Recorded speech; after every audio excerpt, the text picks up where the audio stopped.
Hello students, good morning, जय श्री कृष्णा, राधे राधे। कैसे हो आप सब? बढ़िया हो? चलो, हेडिंग क्या थी अपनी? क्या पढ़ रहे थे कल? सेकेंड थ्योरम पढ़ रहे थे। थ्योरम का नाम क्या था? पारस्परिकता प्रमेय। उसके अंदर अपन ने डायग्राम भी बना लिया था।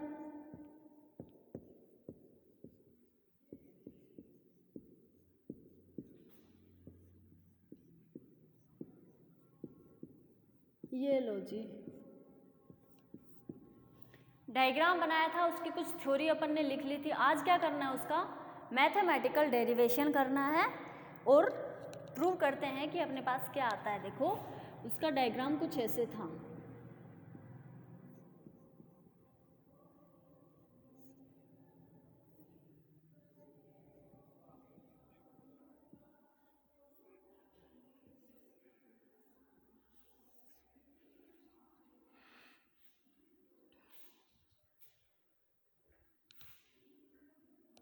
ये क्या था? E plus minus Z1 Z2 और Z3। ओके, E वोल्टेज स्रोत के कारण धारा कहाँ थी? इस वाली साइड थी। तो क्या बोल दोगे इसको? ये धारा का प्रवाह यहाँ से होके कहाँ आ रहा है? यहाँ आ रहा है। और इस वाली धारा का प्रवाह भी कहाँ आ रहा है? यहाँ। क्यों? क्योंकि इसी वोल्टेज स्रोत के कारण दोनों के अंदर धारा प्रवाहित हो रही है। इसको अपन ने नाम दिया था फर्स्ट लूप और इसको अपन ने दिया था सेकेंड लूप। चलो, अब अपन बात करते हैं प्रथम लूप में किरचॉफ के नियम से। फर्स्ट लूप आ जाओ जी। फर्स्ट लूप के अंदर क्या करोगे? देखो, आप कहाँ से स्टार्ट हो रहा है? यहाँ से minus E plus Z1 I1, okay, plus Z3 I1 minus होगा, अब क्या हो जाएगा? Z3 I2 equal 0। ये लो, ये तो आप लोगों को निकालनी आती है, इसलिए चलने दो अब स्पीड में काम को। अब देखो, यहाँ से क्या कर दोगे आप? I1 कॉमन ले लो, तो आप लोगों के पास क्या बच जाएगा? Z1 plus Z3 minus Z3 I2 equal में क्या आ जाएगा? E। इक्वेशन क्या दे दो? 1। ऐसे ही अपन बात करते हैं क्या? सेकेंड लूप में। ठीक है, क्लियर है यहाँ तक? आ जाओ जी। सेकेंड लूप में अगर बात करोगे तो क्या आ जाएगा आपके पास? Z3 I2 plus Z2 I2 minus Z3 I1। होगा कि नहीं होगा? होगा, तो लिख दो फिर Z3 I2 plus Z2 I2 minus Z3 I1 equal 0। यहाँ से क्या कॉमन ले लोगे? I2 कॉमन ले लोगे, तो आप लोगों के पास क्या बच जाएगा? Z3 plus Z2। हाँ जी, इसको इधर ले आओ, माइनस Z3 I1। ये लो प्लस का इक्वेशन। अरे यार, अच्छा जी, इक्वल में 0 करो और इक्वेशन नंबर दे दो 2। अब क्या करोगे? समीकरण 1 को Z3 से, ये जो इक्वेशन है इसको Z3 से, और सेकंड इक्वेशन जो है उसको Z1 प्लस Z3 से गुणा करके क्या कर दोगे? जोड़ दोगे। जोड़ोगे क्यों? क्योंकि यहाँ पे क्या आ रहा है? माइनस आ रहा है, इसलिए क्या कर दोगे आप? इसको जोड़े दोगे। तो चलो, समीकरण 1 को Z3 से मल्टीप्लाई करते हैं तो अपने पास क्या आती है? देखो, हुआ समीकरण 1 ये रहा, I1 Z1 प्लस Z3 किससे मल्टीप्लाई कराना है? Z3 से करना है। तो चलो, Z3 square I2 equal Z3 E। Okay, equation 2 को कर दो किससे? Z1 प्लस Z3 से, तो आप लोगों के पास क्या आ जाएगा? माइनस Z3 ये रही, और Z1 प्लस Z3 से मल्टीप्लाई कर दो, ये क्या आ जाएगा? I1, और प्लस में क्या चल रहा है? I2। गुणा कर दो भाई इसको, Z2 Z3 Z1 plus Z3 से मल्टीप्लाई कर दो, इक्वल में क्या है? 0 है। ओके, अब क्या कर दोगे, इसको जोड़ दो। जोड़ोगे तो ये देखो टर्म सेम सेम आ रही है, तो इसको कैंसिल कर दो। तो अपने पास क्या बच गया, जो बच गया उसको लिख दो, माइनस Z3 स्क्वायर I2। हाँ जी, क्या बचा, okay, minus Z3 square plus I2, ये लो Z2 plus Z3, Z1 plus Z3 equal में क्या आ गया, Z3E।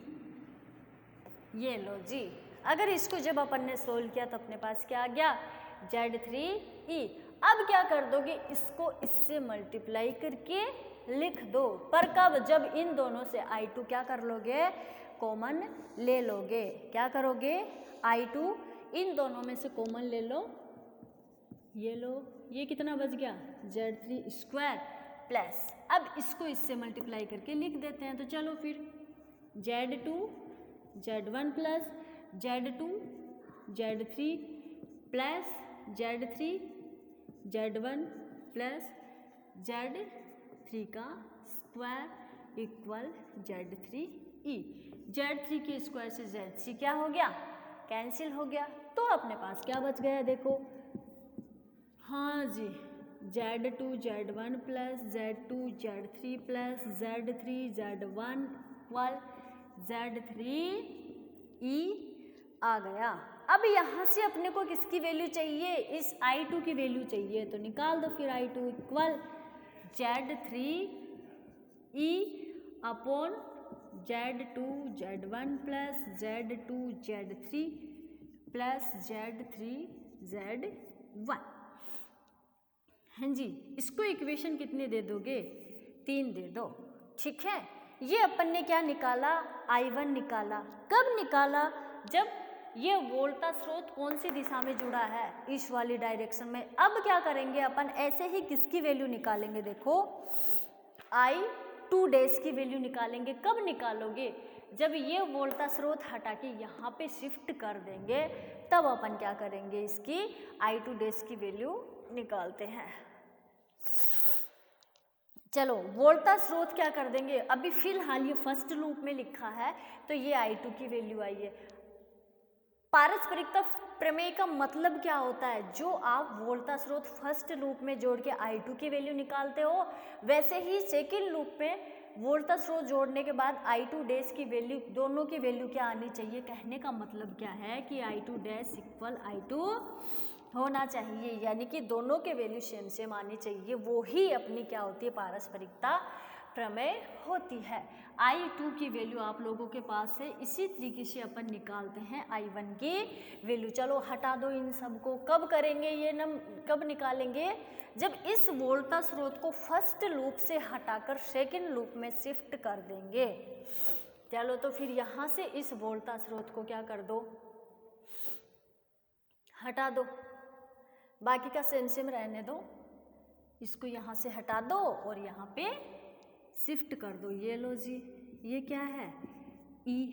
अब ये जब वोल्टा स्रोत लगाया था तब I1 और I2 आए थे। अब ये वोल्टा स्रोत लगा रहे हैं, तब ये धारा यहाँ से इस साइड जाएगी, तो यानी कि धारा का प्रवाह यहाँ से लेके यहाँ तक होगा। इसको क्या बोल दोगे, I1 डैश, और इसको क्या बोल दोगे, I2 डैश। तो कहने का मतलब क्या है, यहाँ से क्या निकालना है, I2 डैश निकालनी है, और यही वैल्यू सेम सेम आनी चाहिए, तभी अपनी रेसिप्रोकल थ्योरम क्या हो जाएगी, प्रूफ हो जाएगी। तो चलो प्रथम लूप से, सॉरी सेकंड लूप से, क्यों, स्टार्टिंग E वोल्टा स्रोत यहाँ इस सेकंड लूप में लगा, तो स्टार्टिंग कहाँ से करेंगे, सेकंड लूप से। तो चलो फिर आ जाओ, स्पीड में चलने दो काम को। हाँ जी, minus E plus Z2 I1 dash plus Z3 I1 dash minus Z3 I2 dash equal 0। यहाँ से I1 डैश कॉमन ले लो, तो क्या बच जाएगा, Z2 plus Z3 minus Z3I2 dash equal में क्या आ जाएगा, ई इक्वेशन नंबर दे दो 4। अच्छा 3 तक तो अपन ने बात कर ली थी, इक्वेशन नंबर दे दो 4। ऐसे ही आ जाओ फर्स्ट लूप में। हाँ जी, Z3I2 dash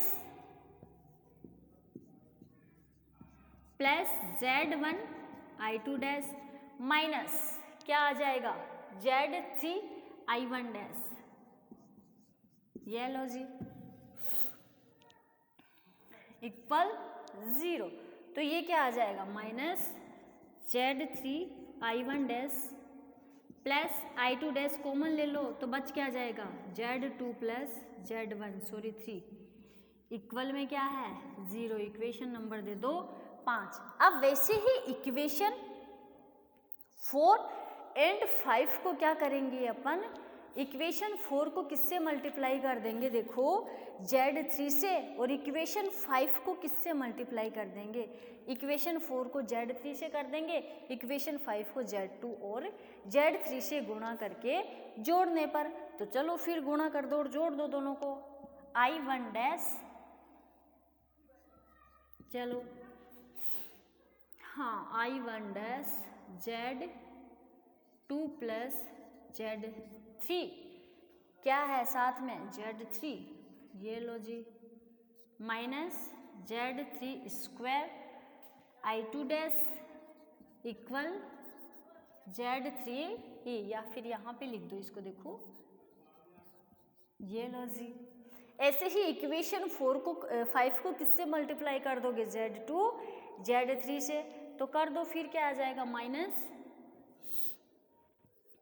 Z3 Z2 plus Z3I1 dash, ये क्या हो जाएगा, plus I2 dash Z3 Z1 Z2 plus Z3 equal में क्या है 0 है।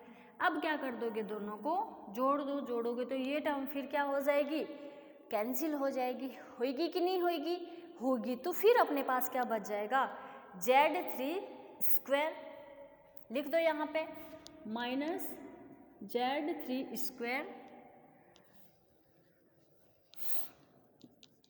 ये लो जी I2 डैश, हाँ plus I2 dash Z2 Z3 sorry Z3 Z1, और ये क्या है पास में Z2 Z3 इक्वल 0। यहाँ से भी क्या कॉमन ले लोगे, I2 डैश कॉमन ले लो, अंदर क्या बचा Z3 स्क्वायर बचा। अब क्या कर दोगे, Z3 स्क्वायर बचा, इसको फिर से अंदर वाले से मल्टीप्लाई कर दो तो क्या आ जाएगा, Z3 Z2 प्लस Z3 का स्क्वायर, चलो plus Z1 Z2 plus Z1 Z3 equal 0। ये भी क्या, ओ सॉरी Z3 स्क्वायर से क्या हो जाएगा, Z3 स्क्वायर चला जाएगा। तो बचा क्या अपने पास, I2 dash Z3 Z2 plus Z1 Z2 plus Z1 Z3 equal 0। अब यहाँ से I2 डैश की वैल्यू का चाहिए आप लोगों को, तो I2 डैश की वैल्यू निकाल लो। अरे भाई इक्वल में क्या चल रहा है, देखो ये तो लिखा ही नहीं है, अपन ने भूल गए, काहे 0 लगा रहे हैं। ये लो जी, क्या चल रहा है, Z3E। अब यहाँ से I2 की वैल्यू निकालोगे तो क्या आ जाएगी, Z3E upon Z3 Z2 plus Z1 Z2 plus Z1 Z3। अब मुझे ये बताओ, इसको इक्वेशन नंबर दे दो 6। अब ध्यान से देखो और बताओ, क्या I2 और I2 डैश दोनों की वैल्यू सेम सेम है या नहीं है। अरे भाई दोनों की वैल्यू सेम सेम है या नहीं है, चलो दोनों की वैल्यू क्या है, इक्वेशन 3 एंड 6 दोनों सेम है। तो कहने का मतलब क्या हो गया, अपनी पारस्परिकता थ्योरम सत्य है। क्या है, पारस्परिकता थ्योरम सत्य है, प्रदर्शित होता है इक्वेशन 3 एंड 6 से। ये लो जी, यही अपने को प्रूव करना था। क्लियर है? सेकेंड थ्योरम कंप्लीट हुई आपकी। ओके जी, अब अपन बात करते हैं थर्ड थ्योरम की। थर्ड थ्योरम अपनी कौन सी है? थेवेनिन की थ्योरम। अब आप लोगों के जो थ्योरम का पार्ट है उसमें आप लोगों की सबसे बड़ी एक फर्स्ट वाली थी सुपरपोजिशन थ्योरम, और एक थर्ड वाली है जो अभी अपन बात करेंगे थेवेनिन थ्योरम। थोड़ी सी बड़ी है ये।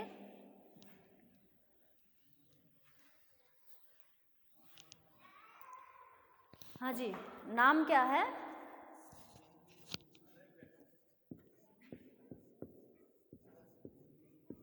थेवेनिन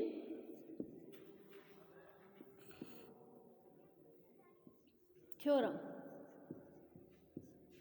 आ जाओ जी।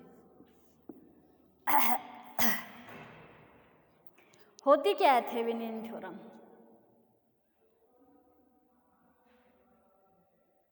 क्या होती है थेवेनिन थ्योरम? चलो, थेवेनिन प्रमेय के अनुसार किसी द्विटर्मिनल जाल को क्या करेंगे?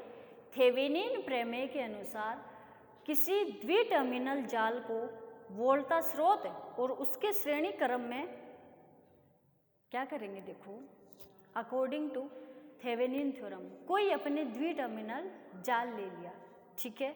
4 टर्मिनल भी आप लोग पीछे पढ़ चुके हो, द्विटर्मिनल भी पढ़ चुके हो, 3 टर्मिनल भी पढ़ चुके हो। तो क्या करेंगे?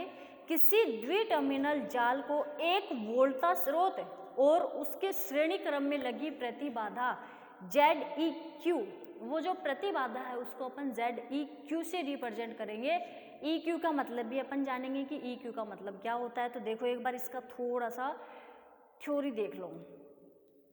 किसी द्विटर्मिनल जाल को एक वोल्टा स्रोत और उसके श्रेणी क्रम में लगी प्रतिबाधा ZEQ से प्रतिस्थापित कर दिया जाए या फिर प्रतिस्थापित किया जा सकता है, जहां वोल्टा EEQ निर्गत टर्मिनल को खुला रख उसके सिरों पर वोल्टा के तुल्य होती है। एक बार देखो, मान लो अपने पास ये क्या है? कोई द्विटर्मिनल जाल है। द्विटर्मिनल जाल अब बनेगा ये द्विटर्मिनल जाल, ठीक है। अब ये क्या? द्विटर्मिनल जाल का परिपथ क्या होता है? ऐसे ही तो होता है। क्या है रे यार ये? ZL। ओके, ये क्या है? A और ये अपने पास कौन सा है? द्विटर्मिनल जाल। अब ये जो द्विटर्मिनल जाल है इससे अपन क्या करेंगे? थेवेनिन का परिपथ बनाएंगे। पर कब बनाएंगे? देखो, किसी द्विटर्मिनल जाल को एक वोल्टा स्रोत, ठीक है, ये द्विटर्मिनल जाल है, इसको अपन चेंज कर रहे हैं थेवेनिन डायग्राम के अंदर, थेवेनिन परिपथ के अंदर। ध्यान से देखना कि द्विटर्मिनल जाल को आप थेवेनिन के अंदर कैसे चेंज करते हो। क्या बोल रहा है? किसी द्विटर्मिनल जाल को एक वोल्टा स्रोत लगा दो यहाँ पे, ये लो लगा दिया। क्या बोल रहा है? किसी द्विटर्मिनल जाल को एक वोल्टा स्रोत को और उसके श्रेणी क्रम में लगी प्रतिबाधा, श्रेणी क्रम में यहाँ जोड़ दो भाई एक प्रतिबाधा, ये लो जोड़ दिया। क्या बोल रहा है? किसी द्विटर्मिनल के वोल्टा स्रोत और उसके श्रेणी क्रम में लगी प्रतिबाधा ZEQ से प्रतिस्थापित किया जा सकता है। इसके अंदर प्रतिस्थापित किया जा सकता है, जहां वोल्टा EEQ, ये जो वोल्टा है इसको अपन ने क्या नाम दे दिया? EEQ नाम दे दिया। ये लो जी, बस यही अपना क्या है? थेवेनिन का परिपथ है। पर याद रखना एग्जाम के अंदर न्यूमेरिकल भी आएगा और जहाँ तक है आता भी इसी से है। द्विटर्मिनल परिपथ आपको दे देगा बना के और बोलेगा कि उससे आप लोग थेवेनिन परिपथ का क्या कर दो? निर्माण करो। तो याद रखना द्वि टर्मिनल से जब भी आप लोग थेवेनिन परिपथ बनाओगे तो उसके यहाँ पे वोल्टा स्रोत जोड़ोगे, वोल्टा स्रोत के श्रेणी क्रम में आप लोग प्रतिबाधा जोड़ोगे। ठीक है। अब द्वि टर्मिनल यहाँ जहाँ वोल्टा EEQ क्या है, निर्गत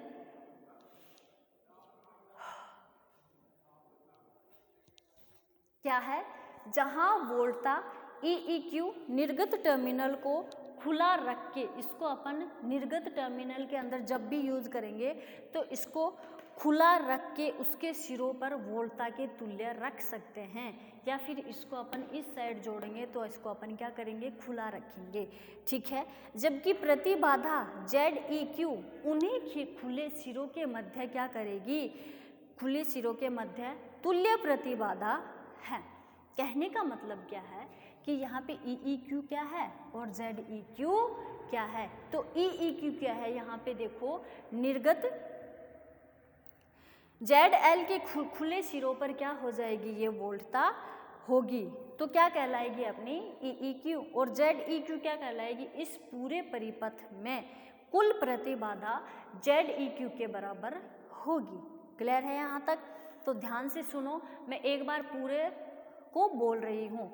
थेवेनिन प्रमेय के अनुसार किसी द्वि टर्मिनल जाल को एक वोल्टा स्रोत और उसके श्रेणी क्रम में लगी प्रतिबाधा ZEQ से प्रतिस्थापित किया जा सकता है, जहां वोल्टा EEQ निर्गत टर्मिनल को खुला रख उसके सिरों पर वोल्टा के तुल्य है, जबकि ZEQ उन्हीं खुले सिरों के मध्य तुल्य प्रतिबाधा है, जबकि अन्य वोल्टा स्रोतों को उनकी आंतरिक प्रतिबाधा से प्रतिस्थापित किया जाए, जबकि ठीक है, ये अपना क्या था, थेवेनिन थ्योरम था। EEQ का मतलब होता है इक्विवेलेंट। क्या होता है, इक्विवेलेंट। जितनी भी वोल्टा होगी ना, क्या है यहाँ पे EEQ, EQ का मतलब होता है इक्विवेलेंट। कहने का मतलब जितनी भी वोल्टा होगी उन सब के बराबर एक वोल्टा कहलाएगी इक्विवेलेंट। ठीक है, क्या कहलाएगी, इक्विवेलेंट। ध्यान से सुनना कि ZEQ तो देखो यहाँ पे EEQ तो क्या होता है कि ZL के सिरों पर जो वोल्टा होगी या फिर जो वोल्टा लगेगी, ये वाला ZL सिरा है ना, है, तो मैंने पहले थ्योरी में भी क्या बोला था कि निर्गत टर्मिनल को खुला रख के, तो ये जो EEQ है ये ZL कहाँ लगा है, निर्गत टर्मिनल में ही तो लगा है, तो EEQ क्या हो जाएगी, ZL के खुले सिरों पर जो वोल्टा लगेगी वो कहलाएगी EEQ, और ZEQ का कहलाएगी परिपथ में कुल प्रतिबाधा ZEQ के बराबर होगी। जो टोटली प्रतिबाधा अपन निकालेंगे वो इस ZEQ के बराबर होगी। क्लियर है यहाँ तक? आ जाओ, अब अपन बात करते हैं अपने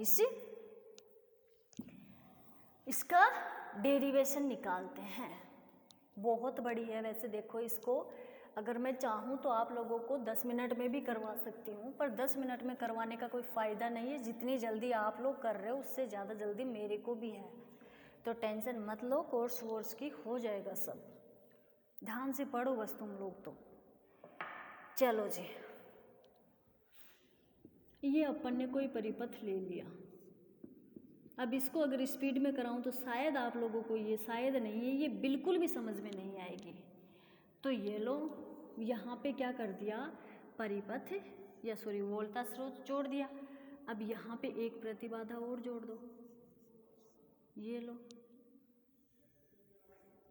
ठीक है। इसको छोड़ो, यहाँ पे चलो, ये लो जी। हाँ, इसके यहाँ पे एक और प्रतिबाधा आएगी,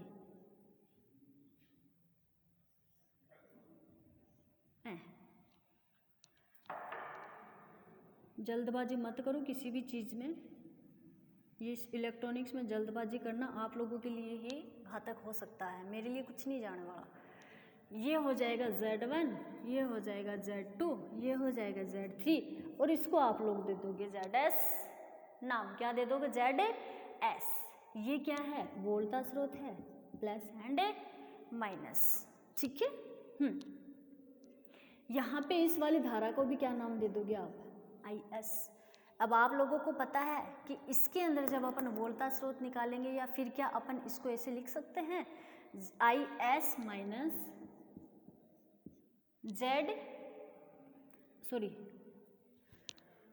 अच्छा जी, IS और यहाँ से जो धारा प्रवाहित होगी इसको आप नाम दे दो IR। ये लो जी, क्लियर है? ये अपना क्या हुआ?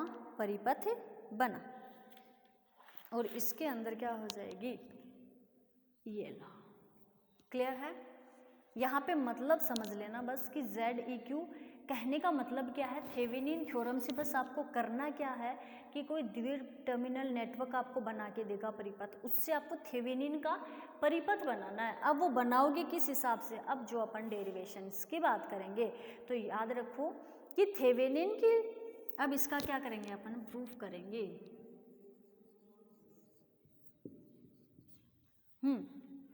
थेवेनिन के प्रमेय सत्यापित करने के लिए एक परिपथ लिया जाता है। इस परिपथ में प्रतिबाधा Z1, Z2, Z3 मिलकर एक T परिपथ का निर्माण करते हैं। ध्यान से देखो, Z1, Z2, Z3 एक T परिपथ का निर्माण कर रहे हैं या नहीं कर रहे? कर रहे हैं, निर्माण करती है। इस परिपथ में निर्गत धारा IR है। यहाँ वोल्टा स्रोत की वोल्टा E और यहाँ वोल्टा स्रोत से प्राप्त धारा क्या है? IS है। ये थ्योरी कुछ एक आपको लिखनी है, पर याद रखना कि थेवेनिन के परिपथ के अंदर आपको T परिपथ बनता हुआ दिखाई देगा, या फिर थेवेनिन की जो थ्योरम होती है वो अपने परिपथ के अंदर T परिपथ का निर्माण जरूर करके रखती है। ओके, अब अपने को क्या करना है? यहाँ से कुल प्रतिबाधा निकालनी है। कुल प्रतिबाधा कैसे निकालोगे आप लोग? आ जाओ, ये फर्स्ट लूप है आप लोगों का। ओके, देखो, छोड़ो या फिर इसको इससे, यहां से अपने को क्या करनी है? कुल प्रतिबाधा निकालनी है। Z3, ठीक है, Z3, Z2, Z3 प्लस या फिर Z2 और Z, अच्छा इसको मैंने नाम नहीं दिया, सॉरी। देखो यहाँ पे भी एक प्रतिबाधा लगाई थी अपन ने, सॉरी, ये लो जी। ओके जी, ठीक है। क्या करना है अपने को? कुल प्रतिबाधा निकालनी है, ठीक है। कुल प्रतिबाधा निकालनी है, पहले यहाँ से स्टार्ट करेंगे अपन। तो कुल प्रतिबाधा कैसे निकालोगे? आप लोगों को फॉर्मूला पता है ना? देखो, Z2 प्लस ZR, ठीक है, क्या हो जाएगा? Z2 प्लस ZR और मल्टीप्लाई में क्या आ जाएगा? Z3 upon Z2 plus Z3 plus ZR, इन तीनों का योग कर देंगे। तो देखो, अरे भाई ऐसे नहीं निकालते हो क्या? R1 R2 upon R1 plus R2, ये वाला फॉर्मूला नहीं है क्या? तो इस फॉर्मूले के हिसाब से अगर इसके अंदर टोटली प्रतिबाधा अपन निकालेंगे तो कैसे आएगी? पीछे भी तो निकाल चुके हो ना। तो देखो, Z2 प्लस ZR मल्टीप्लाई में क्या आ जाएगी? क्यों? इसके श्रेणी क्रम में यही तो जुड़ी है। अगर श्रेणी क्रम में जुड़ी है तो पॉजिटिव में आ जाएगी, और समांतर क्रम में जुड़ी है तो क्या हो जाएगा? क्या होगा? मल्टीप्लाई में आएगी कि नहीं आएगी? अरे भाई यहाँ पे R1 किसको मान लो? Z3 को मान लो, चलो Z3 को मान लो। अब R2 क्या है? R2 ये है, R2 के श्रेणी क्रम में एक प्रतिबाधा और जुड़ी है, तो क्या अपन इसको ऐसे लिख सकते हैं R2 को? Z2 प्लस ZR अपॉन में क्या दे रखा है? R1 plus R2। तो R1 को अपन ने क्या माना था यहाँ पे? Z2 plus Z3, Z2 plus ZR, ये लो। अब ये किसके श्रेणी क्रम में जुड़ी है? देखो, अब इसके प्लस में क्या आ जाएगा? Z1 प्लस ZS आएगा कि नहीं आएगा? आएगा। Z1 plus ZS। अगर फिर भी किसी को दिक्कत हो तो आप लोग पूछ लेना, बता देंगे, पर आप तो बहुत होशियार हो, दिक्कत तो आपको आती ही नहीं है कुछ भी।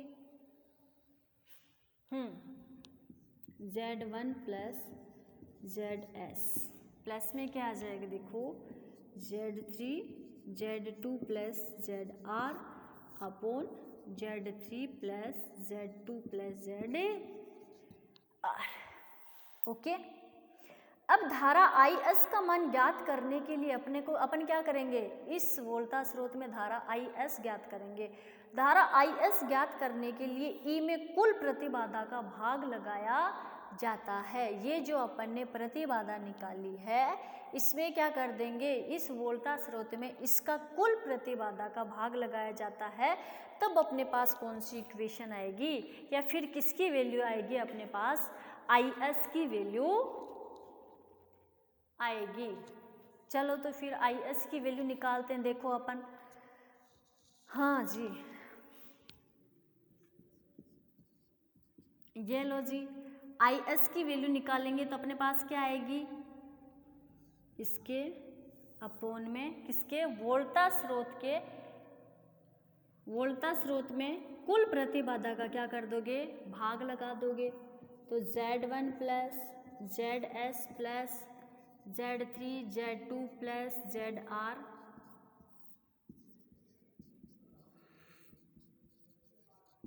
ये लो। अब इससे आगे की बात करेंगे अपन नेक्स्ट क्लास में, चिंता मत करो, कोर्स हो जाएगा। Thank you.